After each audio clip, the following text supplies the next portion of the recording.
bahawa mana-mana pemimpin, pemerintah, ulil amri, raja-raja, apatah lagi raja-raja memegang bidang kuasa agama dalam negara kita, sultan-sultan, ya, tuan agung, bidang kuasa agama di tangan beliau. Ya.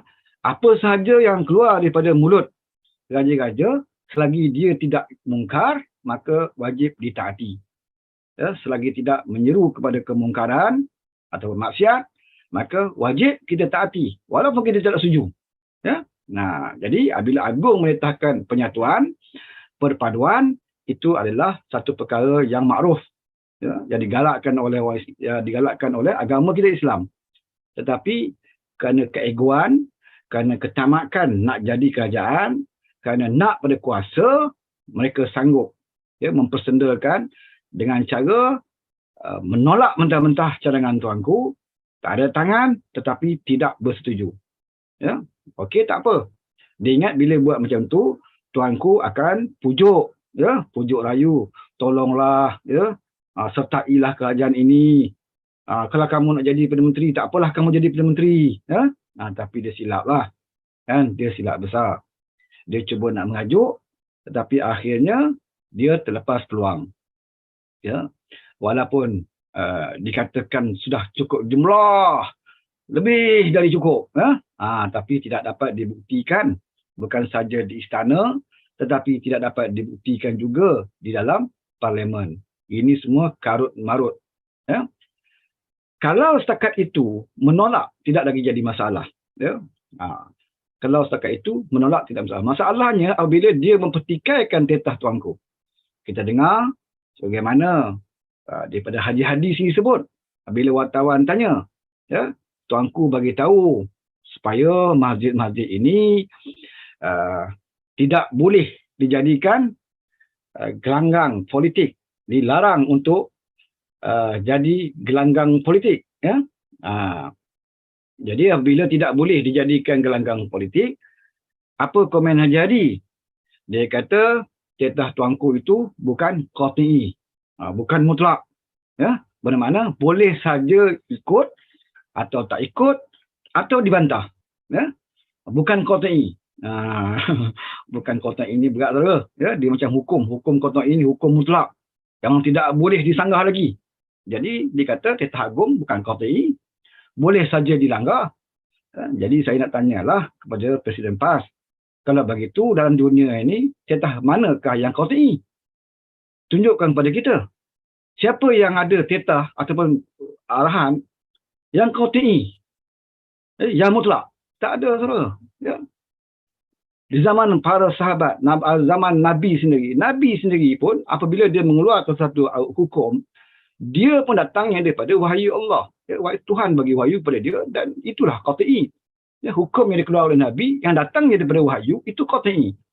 Tetapi kalau bukan daripada wahyu Allah, datang daripada Nabi yang tidak ada wahyu, ya, cadangan Nabi, itu pun tidak qat'i. Walaupun datangnya daripada mulut Nabi Muhammad SAW.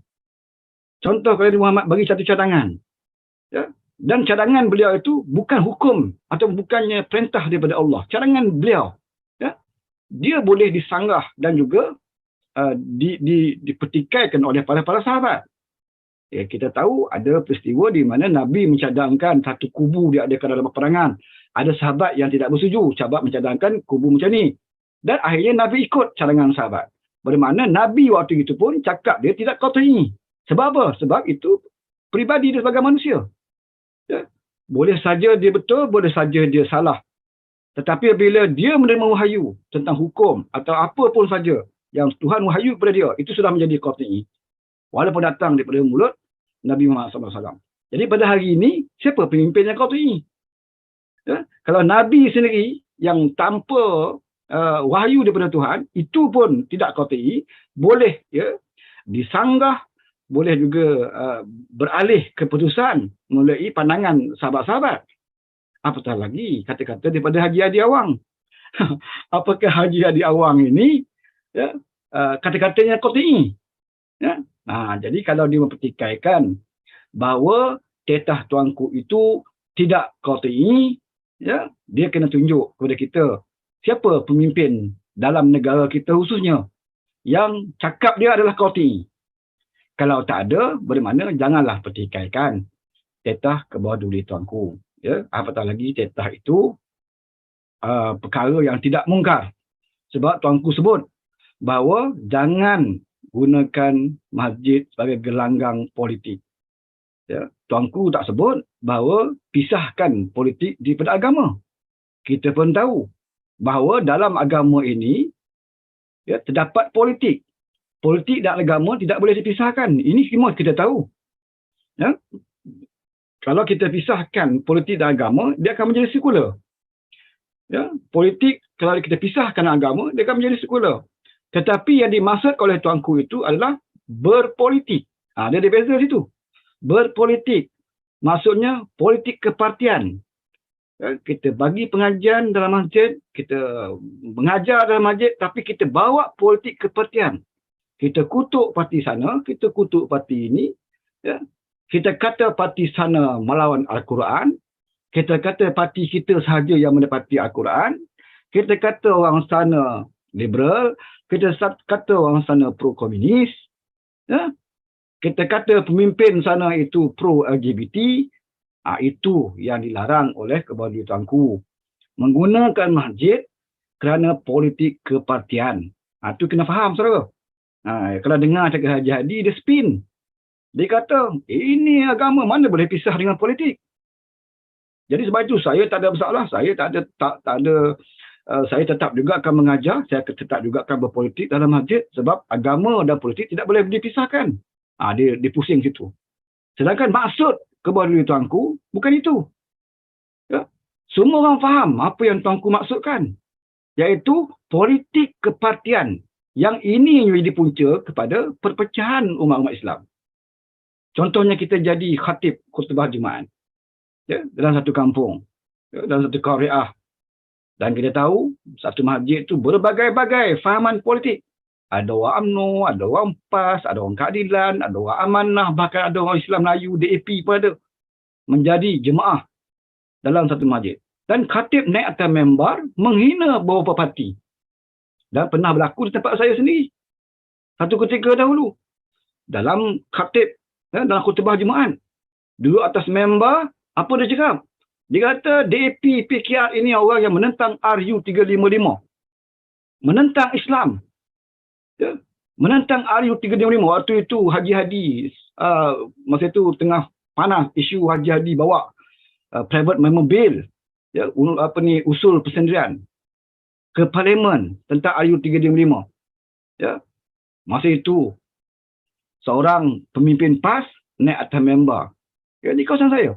Naik atas membar berkhutbah dan mengatakan PKR DAP ini orang yang menentang RU355. Sedangkan bagaimana kita nak kata dia menentang kalau RU355 itu tidak pernah dibahaskan dalam parlimen. Benda tak pernah bahas, tak pernah diundi, macam mana kita nak tahu siapa yang menentang, siapa yang menyokong? Hanya usul dibaca. Semua tahu, Haji Hadi baca usul, kemudian bila speaker tanya nak bahas, dia minta tangguh. Bukan sekali, 2-3 kali dia minta tangguh. Tak nak bahas. Bila tak mahu bahas, macam mana kita nak kata dia terima ataupun tidak? Contohnya macam sekarang, bajet. Ya? Perbahasan bajet masih berjalan. Dan ada beberapa perkara lagi yang belum diundi. Ya? Masih perbahasan berjalan. Belum ada lagi yang diadakan undi untuk meluluskan. Ya? Dalam bentuk jana kuasa dan sebagainya. Jadi tak boleh kata, puak ni tak sokong. Belum boleh kata. Di peringkat perbahasan. Apatah lagi usul yang tak dibahas langsung. Kalau tak bahas langsung, macam mana kita nak tuduh orang itu sokong ataupun tidak sokong? Apatah lagi kita dah menghukum dia. Kawan, kalau kawan tak sokong nanti mati kawan, kami tanam jirat. Datang daripada YDP PAS. Ya. Mengkafirkan orang. Memang dia tak sebut kawan tu kafir. Ya. Tapi kita bukan bodoh. Memang dia tak kata kawan, kalau kawan tolak RU355, kawan akan jadi kafir. Dia tak sebut macam tu. Tapi kita bukan bodoh. Bila dia sebut kawan, kalau kawan tak sokong RU355, nanti mati kami tanam jirat. Bila sebut tanam jirat, bermakna kamu telah mengkafirkan seseorang. Mana ada orang Islam masuk jirat? Ya? Bermakna kamu telah mengkafirkan seseorang hanya kerana berbeza pendapat tentang satu usul yang tak pernah dibahas pun. Tak pernah dibahas pun. Kamu dah tuduh orang itu kafir. Ini yang saya sebut. Bila politik itu. Dan Wadi Pipas itu sebut tentang Kak Wan ini dalam masjid. Dalam masjid, saudara. Bukan dalam ceramah-ceramah politik, dalam kelas pengajian. Jadi yang macam inilah dimaksudkan oleh tuanku, tidak dibenarkan lagi. Sebab ini akan memecah belahkan umat Islam. Ya, umat Islam. Dia akan menjadi perpecahan. Kerana apa? Kerana rumah Allah dijadikan sebagai tempat kita menghina orang lain. Kita saja yang betul, parti kita saja yang betul. Parti kita saja yang ikut Islam, parti orang lain tak ikut Islam. Siapa berbeza dengan parti kita, kita nak tanam masuk jiran. Ini tak boleh, saudara. Tak boleh diamalkan. Cukuplah peristiwa Memali menjadi pengajaran kepada kita. Punca dia satu mulut yang jahat, mulut yang busuk, yang memecah belahkan umat Islam. Ya. Daripada mula semayang dua imam, sembelihan orang UMNO tidak sah, ya. Perceraian suami isteri kerana berbeza politik, dan kemuncaknya berlakulah pertumpahan darah di Memali. Apakah kita nak sejarah buruk ini, sejarah yang menyayat hati ini berlaku? Sebab itu, ke bawah diri tuanku, mengambil tindakan lebih awal supaya bibit-bibit perpecahan ini tidak lagi dibenarkan, apatah lagi ianya dimulakan di dalam rumah Allah. Boleh saja mana-mana pemimpin nak cerita pasal politik. Secara umum, politik Islam, boleh saja. Contoh, ya, kita mengajar dalam masjid, kita sebut, dalam Islam, sebagai pemerintah, kita naklah menentukan bahawa rakyat ini diberikan keadilan, rakyat jangan dizalimi. Kita nak menentukan bahawa amalan rasuah itu naklah dilawan secara habisan. Sebagai pemimpin, Perdana Menteri ataupun wakil-wakil rakyat, ahli parlimen, hendaklah membantu orang-orang yang miskin, hendaklah melakukan penjimatan, berjimat cermat di dalam amalan pentadbiran negara. Ya, hendaklah menyatu padukan sama umat Islam dan juga bukan Islam. Ini boleh ceritalah. Itu politik lah tu. Bila kita sebut pemimpin, itu melibatkan politik. Bila kita sebut wakil rakyat, itu juga melibatkan politik. Tapi jangan sebut politik kepartian. Ini yang tak boleh. Ya? Jangan kita katakan bahawa parti keadilan itu melawan Al-Quran, saudara-saudara. Ya, parti kita tidak melawan Al-Quran. Dalilnya parti kita meletakkan Al-Quran sebagai perlembagaan. Oleh kerana parti keadilan tidak meletakkan perlembagaan Al-Quran itu sebagai perlembagaan, maka dia melawan Al-Quran. Ini tak boleh lah. Tak boleh lah. Pertama, apa yang kamu cakap itu tak betul. Yang kedua, ia melibatkan kepartian. Ini yang selalu memecah belahkan. Ya, daripada orang rajin nak datang ke masjid mendengar kuliah, dia akan menjadi orang semakin liar, semakin menjauhkan diri kerana benci dengan ustaz, ya, yang mengajar baca satu dua baris ayat Al-Quran ataupun hadis, pusing, ya, pusing-pusing supaya menjadi modal politik. Ya.